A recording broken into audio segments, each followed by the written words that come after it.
And they led Jesus to the high priest, and all the chief priests and the elders and the scribes came together. And Peter had followed him at a distance, right into the courtyard of the high priest. And he was sitting with the guards and warming himself at the fire.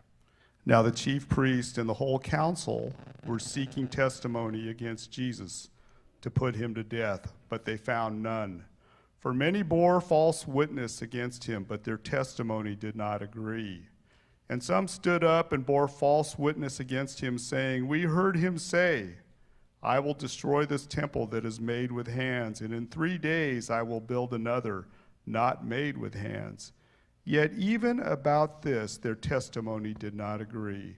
And the high priest stood up in the midst and asked Jesus, 'Have you no answer to make? What is it that these men testify against you?' But he remained silent and made no answer. And the high priest asked him, 'Are you the Christ, the Son of the Blessed?' And Jesus said, 'I am. And you will see the Son of Man seated at the right hand of power and coming with the clouds of heaven.' And the high priest tore his garment and said, 'What further witnesses do we need? You have heard his blasphemy. What is your decision?' And they all condemned him as deserving death. And some began to spit on him and to cover his face and to strike him, saying to him, 'Prophesy.' And the guards received him with blows. And as Peter was standing below in the courtyard, one of the servant girls of the high priest came, and seeing Peter warming himself, she looked at him and said, 'You also were with the Nazarene, Jesus.' But he denied it, saying, 'I neither know nor understand what you mean.' And he went out into the gateway, and the rooster crowed. And the servant girl saw him and began again to say to the bystanders, 'This man is one of them.' But again he denied it. And after a little while the bystanders again said to Peter, 'Certainly you are one of them, for you are a Galilean.' But he began to invoke a curse on himself and to swear, 'I do not know this man of whom you speak.'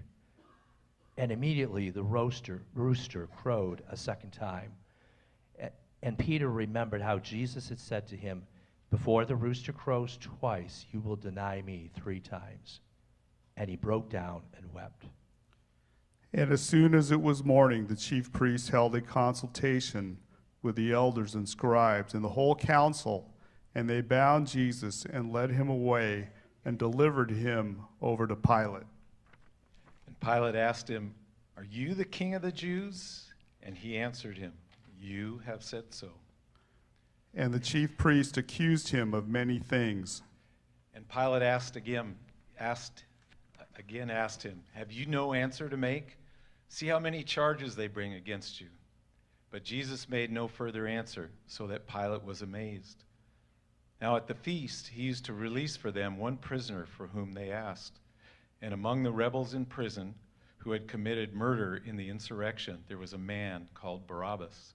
And the crowd came up and began to ask Pilate to do as he usually did for them.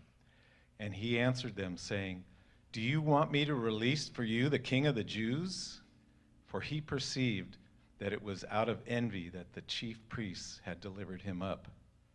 But the chief priests stirred up the crowd to have him release for them Barabbas instead.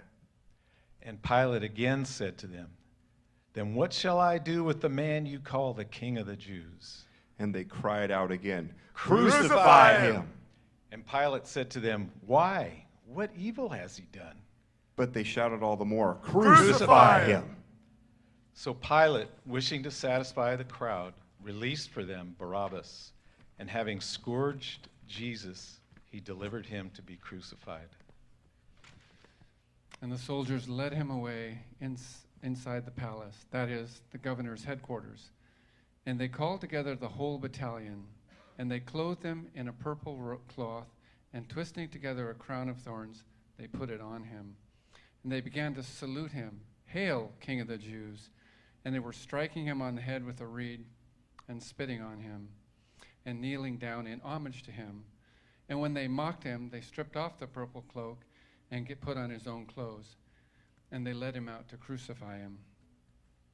And they compelled a passerby, Simon of Cyrene, who was coming in from the country, the father of Alexander of Rufus, to carry his cross. And they brought him to a place called Golgotha, which means place of skull.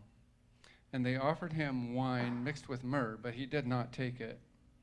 And they crucified him and divided his garments among them, casting lots for them to decide what each should take. And it was the 3rd hour when they crucified him. And the inscription of the charge against him read, "The King of the Jews." And with him they crucified 2 robbers, one on his right and one on his left. And those who passed by derided him, wagging their heads and saying, "Aha! You who would destroy the temple and rebuild it in 3 days, save yourself and come down from the cross." So also the chief priests with the scribes mocked him to one another, saying, "He saved others. He cannot save himself. Let the Christ, the King of Israel, come down now from the cross, that we may see and believe." Those who were crucified with him also reviled him. And when the 6th hour had come, there was darkness over the whole land until the 9th hour. And at the 9th hour, Jesus cried with a loud voice, "Eloi, Eloi, lama sabachthani," which means, my God, why have you forsaken me?" And some of the bystanders, hearing it, said, "Behold, he is calling Elijah." And someone ran and filled a sponge with sour wine and put it on a reed and gave it to him to drink, saying, "Wait, let's see whether Elijah will come and take him down." And Jesus uttered a loud cry and breathed his last. And the curtain of the temple was torn in 2 from top to bottom. And when the centurion who stood facing him saw the way that he had breathed his last, he said, "Truly, this was the Son of God." There were also women looking on from a distance, among whom were Mary Magdalene, and Mary, the mother of James the younger, and of Joseph, and Salome. When he was in Galilee, they followed him and ministered to him, and there were also many other women who came up with him to Jerusalem. And when evening had come, since it was the day of preparation, that is the day before the Sabbath, Joseph of Arimathea, a respected member of the council, who was also himself looking for the kingdom of God, took courage and went to Pilate and asked for the body of Jesus. Pilate was surprised to hear that he should have already died, and summoning the centurion, he asked whether he was already dead. And when he learned from the centurion that he was dead, he granted the corpse to Joseph. And Joseph brought a linen shroud, and taking him down, wrapped him in the linen shroud and laid him in a tomb that had been cut out of the rock. And he rolled a stone against the entrance of the tomb. Mary Magdalene and Mary, the mother of Joseph, saw where he was laid.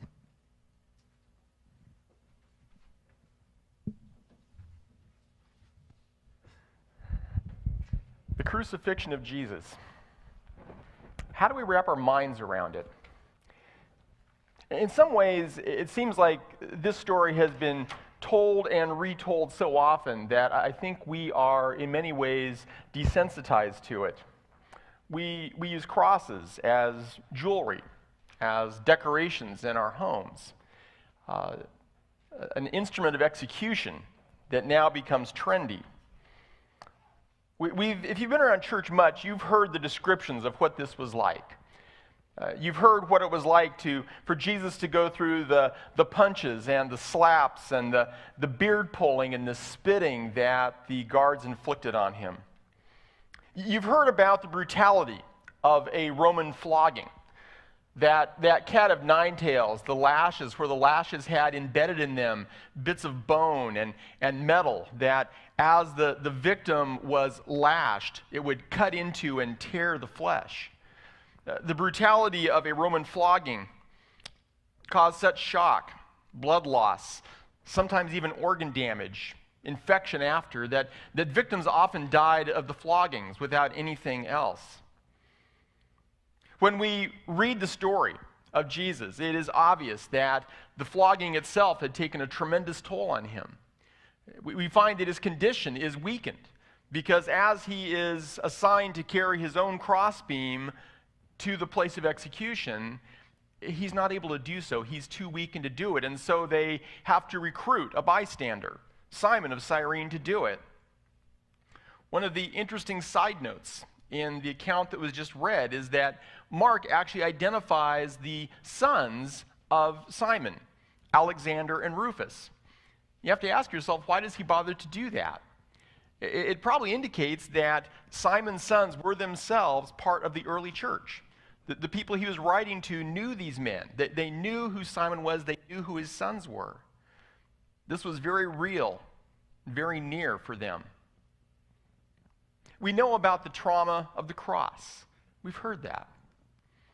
You know that the word excruciating comes from the Latin that literally means out of the cross. That the pain of the cross became the defining mark of what it was to experience excruciating suffering. Spikes driven through the wrists, crushing the ulnar nerve, the same one that runs up your arm. It's the funny bone, right? Imagine taking that and crushing it in a pair of pliers. That's just one part of what was entailed in crucifixion. Victims died a slow death of asphyxiation, only able to draw in a breath by painfully pulling themselves up and pushing up on their spiked ankles and their spiked wrists. Eventually overcome by exhaustion, by dehydration, by massive cramping, not able to pull themselves up any longer, they would die of asphyxiation. Sometimes to speed that death, the guards would come and would break the legs of the condemned so that they couldn't push up any longer. But we've heard all that before, probably repeatedly. It's grim to consider, but I suspect it doesn't shock us the way it did the first time we heard it talked about. Mel Gibson, several years ago, created the film The Passion. And if you've seen that film, you'll know that it is filled with violence, really over-the-top violence. And an interviewer asked Gibson why he had made such a violent film. He said it's because he wanted to push viewers over the edge so that they see the enormity of the sacrifice. Which, and aside, I understand the motive. I understand why you did it, to try and break us out of that lethargy that happens. My one complaint with The Passion is it pushes violence to such an extreme that it becomes almost a caricature of what actually happened. A man would never have lived to get to the cross with the degree of violence that is shown in that movie. But I understand what he's trying to do. He's trying to break us out of the, oh yeah, I've heard that before.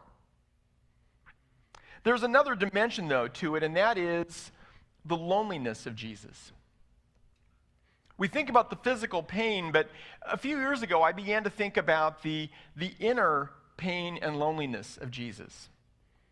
And what brought it back for me was a kind of a silly story. Now, it's not silly, but it certainly isn't all that dramatic.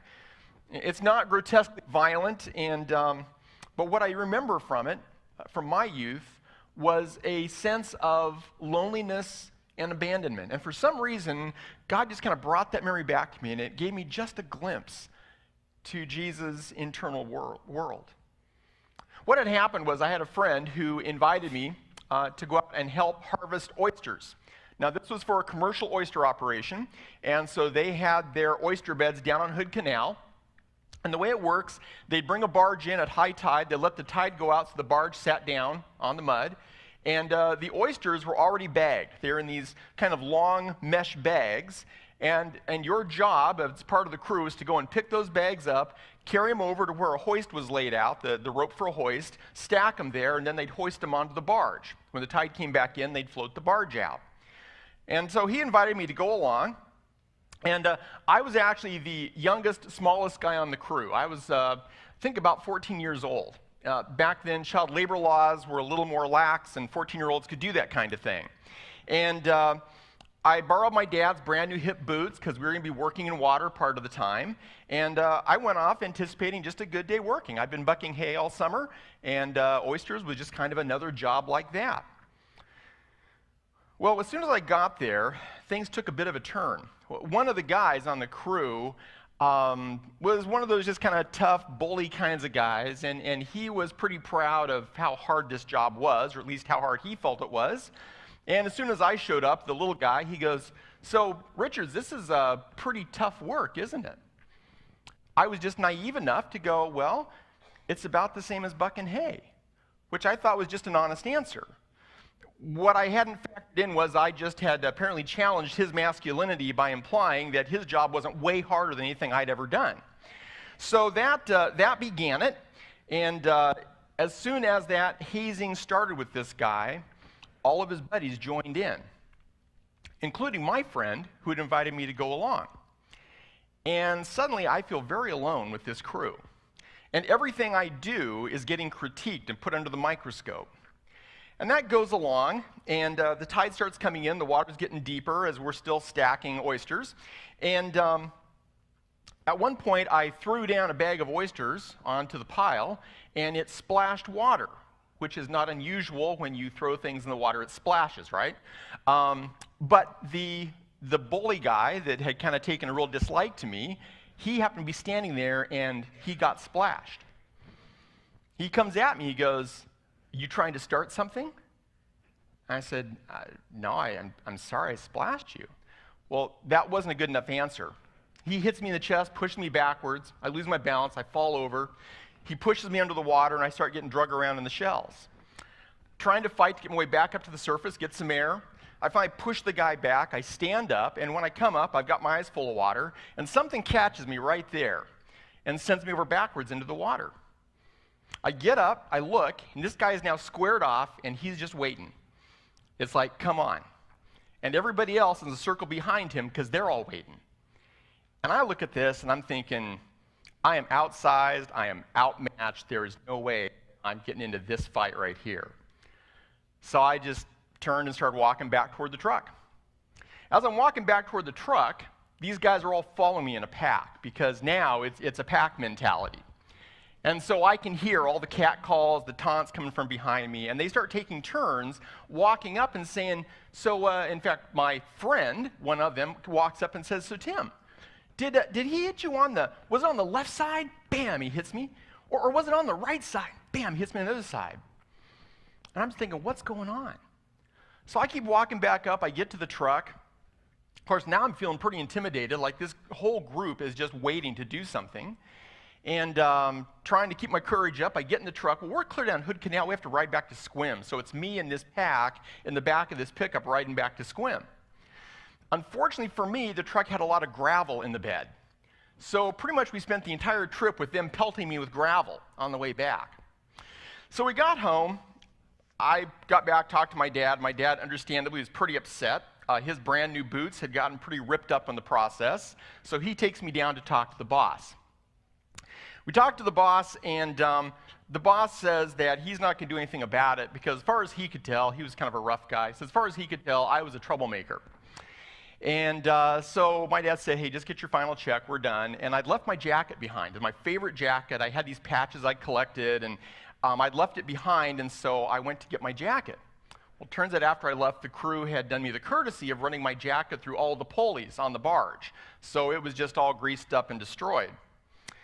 You know, the thing that I remember coming back from that trip was that terrible sense of being abandoned, of having someone that I thought was my friend that turned against me and joined the pack, and that sense that there wasn't anybody on my side to defend me. Go along with that, there's the humiliation of being made the butt of the joke, and the one that everyone's laughing at and having a good time picking on. And then there's that sense of anger and injustice because you know that you've been lied about. You know that you've been beat up for nothing that you did that was wrong. And there's the insult and the shame of knowing that the people who did it are apparently going to get off scot-free. They win and you get nothing. Somehow that memory just brought back to me a different sense of part of what Jesus experienced in a far, far greater way. Last week we concluded by looking at the scene of Jesus in the Garden of Gethsemane. And you remember as Jesus is there in great agony, he finds himself alone because his disciples keep falling asleep. They can't stay awake with him in that time of need. And it concludes with these armed soldiers and someone who had been one of his close friends, now turned traitor, showing up and arresting him as all of his disciples run away. This week we come to his trials. 2 trials. He stands before Caiaphas the high priest, and he also stands before Pilate. And I think that Mark, again, wants us to recognize Jesus' aloneness in this situation. Look what he says about standing before the high priest council.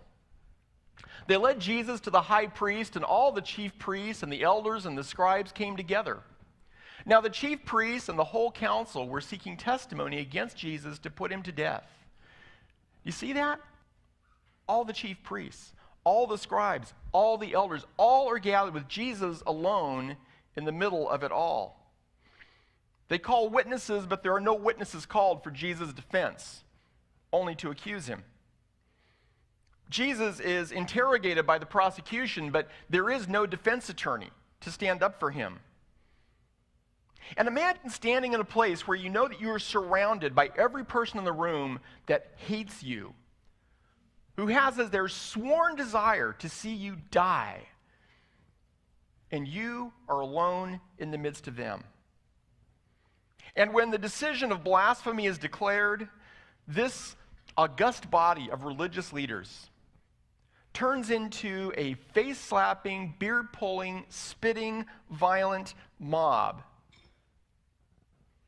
And Jesus is forced to face their fury alone. Then he's handed over to Pilate. After Pilate has tried him, Pilate gives him to the Roman soldiers. And again, look how Mark describes the experience of being with those Roman soldiers. The soldiers led him away inside the palace, and they called together the whole battalion. There is no friend or defender in this group. The men that Jesus now finds himself surrounded by are battle-hardened soldiers. These are men who have done the wet work. They have killed up close and personal, probably repeatedly. Torture for them is, it's just good sport. It's amusement. And in fact, as Roman soldiers, they hate Jews. Now, they have been handed a Jew that apparently fancies himself as somebody grand from what they've heard. And it appears that this Jew doesn't have any friends in high places. There isn't any political calculation to make here in terms of being nice to this guy because he's got powerful friends. He is completely at their mercy. And mercy is not their trade. Jesus finds himself once again surrounded by aggressive enemies. And through it all, we're told that Jesus remains silent. The high priest stands in the midst and says, "Have you no answer to make? What is it these men testify against you?" But he remained silent and made no answer. What you pick up as you read this story is that Jesus is not a man who is overcome by fear. He's not stoically trying to keep his upper lip from quivering or letting the tears well up in his eyes because he's so afraid. Now, he refuses to answer because he refuses to play their game.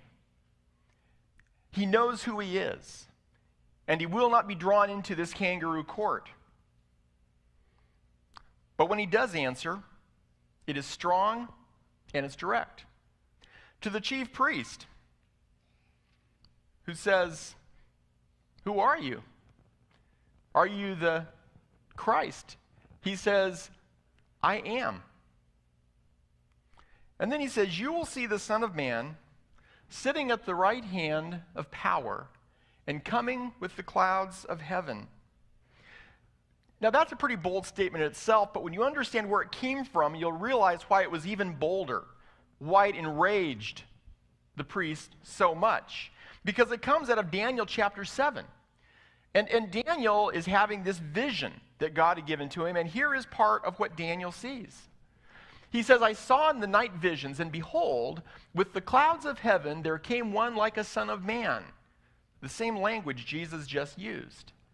And he came to the Ancient of Days and was presented before him.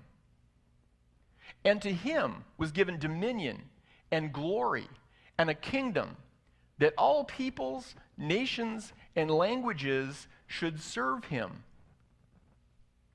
His dominion is an everlasting dominion which shall not pass away, and his kingdom one that shall not be destroyed. See, when Jesus used that terminology, the priest knew exactly what he was saying. He's saying, I am the one that Daniel prophesied. When he said, you will see him coming on the clouds of heaven, he doesn't just mean fluffy clouds.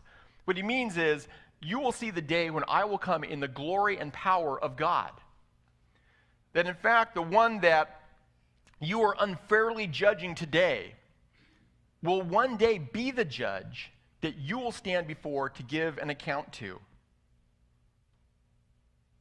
Then Jesus goes before Pilate. Mark only records one statement that Jesus made to Pilate. Pilate asked him, are you the king of the Jews? And Jesus said, you have said so. And then his accusers launch into their litany of lies about him, and Jesus is again silent, and it says that Pilate is amazed. Why? Because Pilate didn't see fear. He saw strength. He saw character. Jesus didn't feel the need to try and defend himself against these false accusations. He simply remained quiet. Even on the cross, Mark emphasizes Jesus' aloneness. Everywhere you look around him, there is no one that is on Jesus' side. He says the passers-by, they come along and they mock him. These were the gawkers. These were the ones who loved the blood sport of it. That may sound horrific to us, but it wasn't that long ago, even in our own history, that public executions took on almost the sense of a circus. When there was a hanging, people showed up with their blankets and their picnic lunches to look at the spectacle. And the same was true in that day. And the picture here is that these people have come to see the spectacle. Part of the fun for them is jeering at the people who are dying on the cross. And then the plotters who had orchestrated this gruesome act, the chief priests, the scribes, they stand there mocking too. They may have been afraid of the crowds earlier, but they're not afraid now. Jesus is theirs. They win. He dies. You find the soldiers at the foot of the cross playing games to split up his clothes while Jesus hangs there naked. And in the middle of the jeers and the gloating and the excruciating physical pain hangs Jesus, alone. But the darkest time comes when Jesus cries out to his Father, as his Father too turns his back. Mark says that there was darkness over the whole land for about 3 hours. And finally, Jesus cries out, Eloi, Eloi, lama sabachthani. My God, why have you forsaken me? In fact, the phrase is so powerful that Mark doesn't even translate it into Greek. He's been writing everything in Greek, but suddenly he leaves this one phrase in the Aramaic that Jesus would have been speaking. And he captures this one soundbite, this heart-rending cry of Jesus, my God, why have you forsaken me? It's a phrase that comes from the Old Testament, Psalm 22. I'd encourage you to read it this afternoon. It is a psalm that has both agony as well as hope. But let me read to you just a few of the passages that describe what Jesus is saying, what he's feeling in this moment. I am poured out like water, and all my bones are out of joint. My heart is like wax. It is melted within my breast. My strength is dried up like a potsherd, and my tongue sticks to my jaws. You lay me in the dust of death. For dogs encompass me. A company of evildoers encircles me. They have pierced my hands and feet. I can count all my bones. They stare and gloat over me. They divide my garments among them, and for my clothing they cast lots. Jesus, alone, utterly abandoned in the darkness. Do you remember what Jesus said at the Last Supper? He took the bread and he said, "This is my body.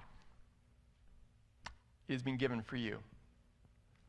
He took the cup, said, This now symbolizes my blood, which is being poured out for many.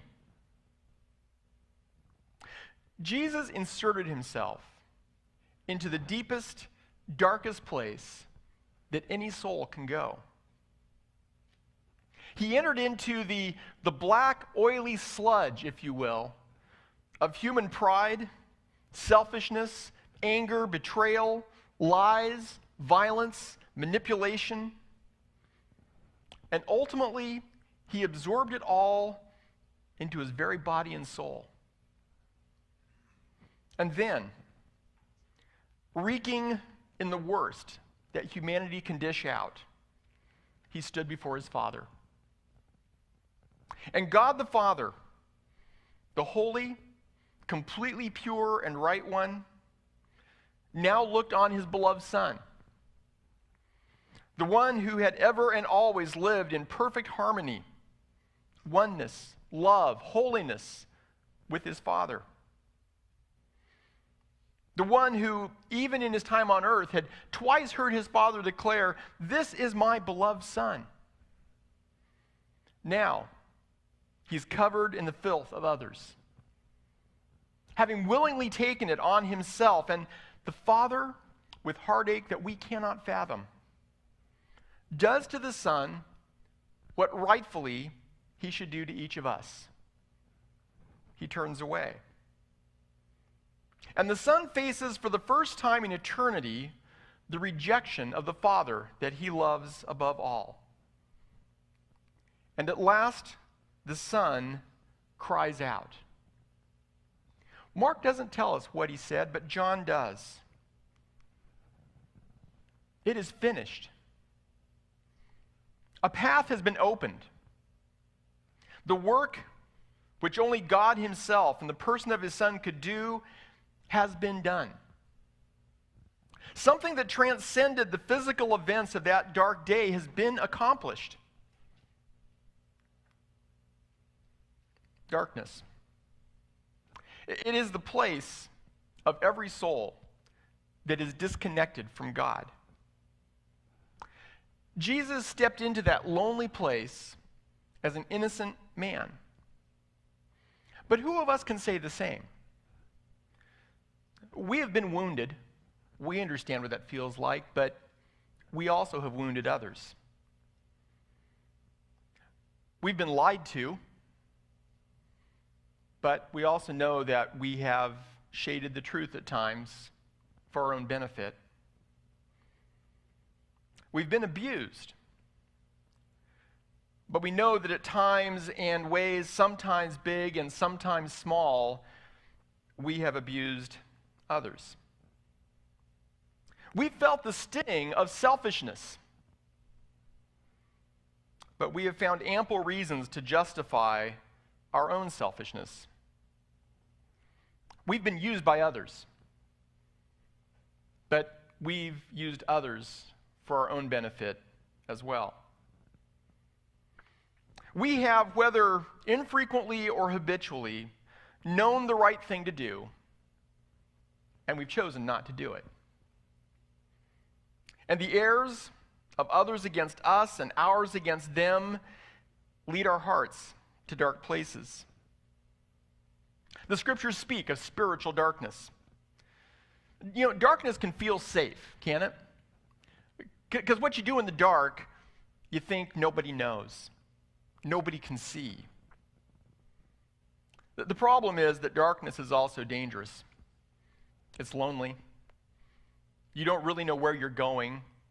You don't know what the end result is going to be. Sometimes we're like a blind man at the controls of an airliner. We push and pull levers, hoping that somehow we're going to fly this thing right. And sometimes we gain altitude and it's exhilarating. And sometimes it begins to plunge toward the earth and it's terrifying. And the problem is we don't really know where we're going and we don't know how to land the thing once we get there. We just are flying blindly ahead. The Apostle John spoke poetically in the present tense of what happened that dark day at the cross. John chapter 1, verse 5, taken from the Message. He says, the light, the life light, blazed out of the darkness, and the darkness couldn't put it out. The darkness, whether it was the active evil perpetrated against Christ or the passive darkness that we find ourselves living in, unsure where to go. He says, on that day, when darkness tried to extinguish the light, darkness could not. That light is brighter. It is more enduring, and it is enduring. It still is the life light that blazes brightly. Jesus said, I am the light of the world. Whoever follows me will not walk in darkness, but will have the light of life. There were two men that day at that cross who were up close and personal to the action. And they saw that light in a unique way. The first was that Roman soldier, that battle-hardened, violent man who had seen lots of men die. But when he saw this man die, he said, truly, this man was the Son of God. I don't think he understood himself all of what that meant, but he knew that he had seen something happen that he had never seen before. There was something unique about this man. And then there is the thief on the cross. Mark does not record this particular interaction, but Luke does. From Luke chapter 23. One of the criminals who were hanged railed at him, saying, are you not the Christ? Save yourself and us. But the other rebuked him, saying, do you not fear God, since you are under the same sentence of condemnation? And we indeed justly, for we're receiving the due reward of our deeds, but this man has done nothing wrong. And he said, Jesus, remember me when you come into your kingdom. And Jesus said to him, truly I say to you, today you will be with me in paradise. That's the good news of the gospel. The good news of the gospel is that people who themselves are lost in darkness, the man that hung on that tree, willingly absorbed our darkness. And in exchange, he offers us his light. That is what we celebrate when we come to this table, when we take communion. It's the reminder of what Jesus has done for us. Not because we deserve it, not because we can earn it, but because he loves us. The bread reminds us his body, his self, was given for us. We take the cup and we're reminded that his blood was poured out for us, that we would have life.